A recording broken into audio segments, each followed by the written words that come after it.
everyone, how are you today? We are so grateful ya. Now we will start our lesson science. So please prepare yourself, prepare your textbook, notebook and your pen. So are you ready? Okay, let's start now. Okay, all students, now we will learn about hukum kolom. Jadi kita sudah ada di poin D dengan materi hukum kolom.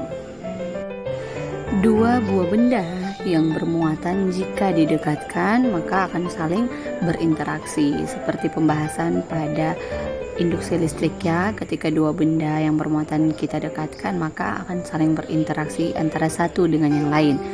Nah, dua benda yang bermuatan sejenis jika didekatkan satu sama lain, di situ terdapat sebuah gaya, yaitu gaya saling tolak menolak karena keduanya sejenis, ya kan? Seperti sama halnya kalau positif dengan positif ataupun negatif dengan negatif, maka itu akan saling tolak menolak. Sebaliknya, ketika dua benda yang bermuatan yang tidak sejenis itu didekatkan antara satu dengan yang lain, maka di situ terdapat sebuah gaya, yaitu gaya saling tarik menarik, seperti positif dengan negatif ataupun negatif dengan positif. Karena tidak sejenis, maka mereka akan saling tarik menarik. Gaya interaksi antara dua buah benda yang bermuatan itu disebut dengan gaya listrik atau gaya kolom. Kenapa dinamakan gaya kolom? Nah, ternyata gaya listrik pertama kali ditemukan atau diteliti oleh ilmuwan yang bernama Charles Augustin de Coulomb. Nah, sesuai namanya yaitu Charles Augustin de Coulomb, untuk menghargai jasanya dalam dia menemukan atau meneliti pertama kali tentang gaya listrik, maka gaya listrik disebut dengan gaya kolom. Ya, jadi itulah sebabnya gaya listrik disebut dengan gaya kolom. Nah, dalam penelitiannya, Coulomb menggunakan alat yang dinamakan neraca puntir. Jadi, ketika dia melakukan penelitian tentang gaya listrik, dia menggunakan alat yang namanya neraca puntir. Gambarnya seperti ini, kalian bisa perhatikan ya. Nah, ini merupakan gambar dari neraca puntir yang digunakan oleh Coulomb saat dia melakukan penelitian tentang gaya listrik. Dari hasil penelitiannya, Charles Coulomb ini menyimpulkan bahwa besarnya gaya tarik-menarik atau tolak-menolak antara dua benda yang bermuatan listrik sebanding dengan hasil kali kedua muatan tersebut dan berbanding terbalik dengan kuadrat jarak antara kedua muatan tersebut. Nah, pernyataan inilah yang disebut dengan hukum Coulomb. Nah, berdasarkan hukum Coulomb, gaya listrik pada dua benda itu semakin besar jika muatan listrik keduanya itu semakin besar atau jarak keduanya itu semakin kecil. Sebaliknya, gaya listrik pada dua benda semakin kecil jika muatan listriknya itu semakin kecil atau jarak keduanya itu semakin besar. Jadi di sini intinya semakin besar jarak antara kedua benda ini, maka semakin kecil gaya listriknya. Sebaliknya, semakin kecil jarak antara kedua benda ini, maka semakin besar gaya listriknya. Nah, di sini harus kita ketahui bahwa gaya Coulomb itu berlaku pada partikel-partikel bermuatan listrik. Jadi gaya Coulomb ini hanya berlaku pada partikel-partikel yang bermuatan listrik. Besarnya gaya listrik yang bekerja antara dua partikel bermuatan itu dapat dinyatakan dengan persamaan dari gaya Coulomb, yaitu F sama dengan Q1 dikali dengan Q2 per R pangkat 2. Dengan F merupakan gaya Coulomb, satuannya Newton, K ini merupakan konstanta dengan nilainya sudah ditetapkan, yaitu 9 kali 10 pangkat 9 Newton meter pangkat 2 per Coulomb pangkat minus 2. Terus Q1 dan Q2 ini merupakan besar muatan listrik dengan satuan C yaitu Coulomb ya. Terus R merupakan jarak antara muatan, yaitu muatan Q1 dan Q2 dengan satuan meter. Di sini coba kalian perhatikan, di sini ada gambar ya. Gambar ini menunjukkan gambar muatan yang sejenis itu akan saling tolak menolak dan muatan yang tidak sejenis itu akan saling tarik menarik. Nah, di sini kita bisa lihat memang gambar ini menunjukkan kalau yang sejenis yaitu positif positif, negatif dengan negatif itu akan saling tolak menolak ya. Dimana di sini terlihat jelas anak panah ini saling berjauhan, artinya saling tolak menolak, ya kan? Nah, kalau yang tidak sejenis memang dia saling tarik menarik. Kenapa? Karena anak panahnya terlihat ini saling berdekatan bukan berjauhan ya.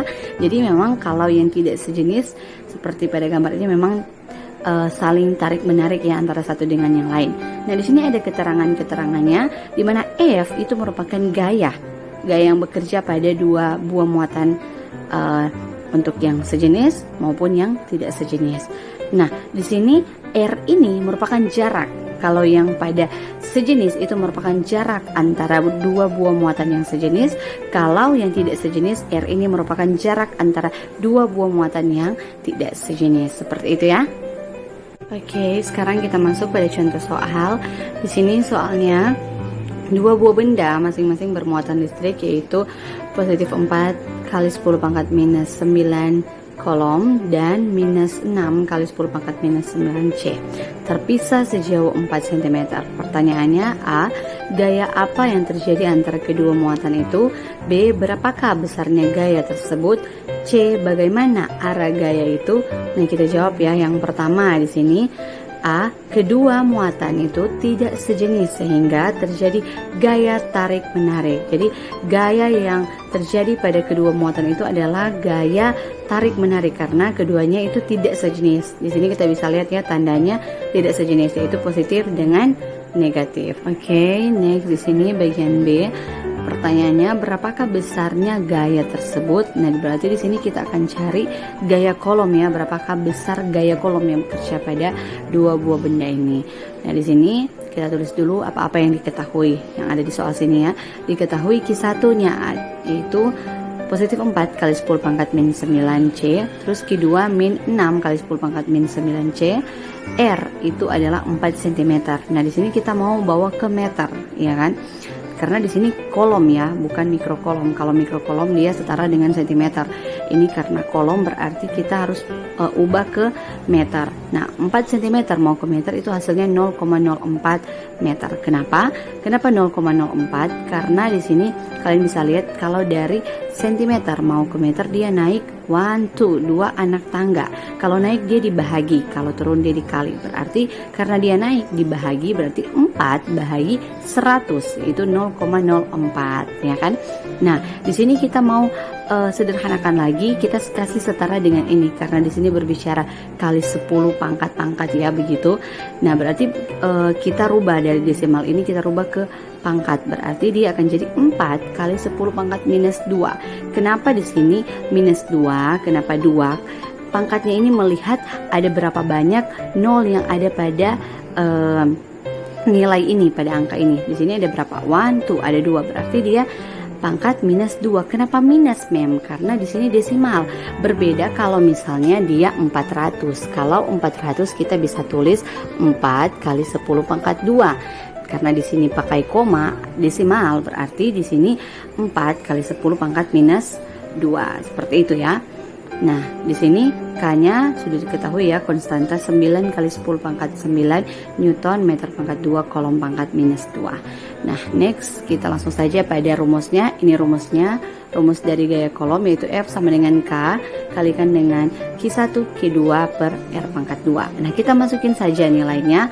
Ini ya, nilainya ini nilai dari K, ini nilai dari Q1, Q2, terus ini adalah nilai dari R pangkat 2. Nah, next di sini kita turunkan nilai K-nya, terus di sini kita kalikan ini. Dia jadi minus 24 kali 10 pangkat minus 18. Nah, di sini pangkatnya kita kita tambah. Karena kalau pada perkalian pangkat itu ditambah, berarti min 9 tambah min 9 itu dapat min 18. Bahagi di sini karena pangkat 2, R pangkat 2 ya, berarti 4 pangkat 4 kali 4 berarti 16. 4 pangkat 2 itu 16. Kalikan dengan 10 pangkat, kenapa minus 4? Karena minus 2 pangkat 2 atau minus 2 kali minus 2 itu hasilnya minus 4, seperti itu ya. Nah, next di sini kita tinggal kalikan ini dengan ini. Nah, ketika kita kalikan ini dengan ini, didapatkan hasil ini, yaitu minus 216 kali 10 pangkat min 9. Kenapa pangkatnya jadi min 9? Ingat sekali lagi, kalau pada perkalian pangkatnya ditambah, berarti 9 tambah minus 18, pangkatnya kita tambahkannya, itu didapatkan minus 9. Seperti itu ya. Dibagi dengan, kita turunkan yang ini ke sini ya. 16 kali 10 pangkat minus 4. Nah, kalau sudah begini, kita sudah ada pada titik terakhir ya. Kita tinggal cari langkah terakhir, yaitu kita bagikan yang ini. Minus 216 bagi 16 itu didapatkan minus 13,5. Nah, pangkat ini, nah ingat di sini kalian bisa lihat, kalau dalam pembagian pangkatnya dikurang, berbeda dengan kalau pada perkalian pangkatnya ditambah. Nah, karena ini mau dibagi berarti pangkatnya dikurang. Berarti minus 9 kurang minus 4. Ya kan? Nah, di sini ada minus berarti kita bisa rubah ya, minus dengan minus itu jadi plus. Berarti minus 9 ditambah dengan 4 itu hasilnya adalah minus 5. Dengan demikian hasil terakhirnya adalah F sama dengan minus 13,5 kali 10 pangkat min 5 Newton. Oke, next di sini kita akan jawab untuk bagian C. Di sini pertanyaannya, bagaimana arah gaya itu? Nah, jawabannya arah gayanya itu saling mendekat karena keduanya itu tidak sejenis, ya kan? Positif dengan negatif. Kalau tidak sejenis maka mereka akan saling tarik menarik. Dengan gambarnya akan jadi seperti ini arah gayanya, ya kan? Saling mendekati, seperti itu ya.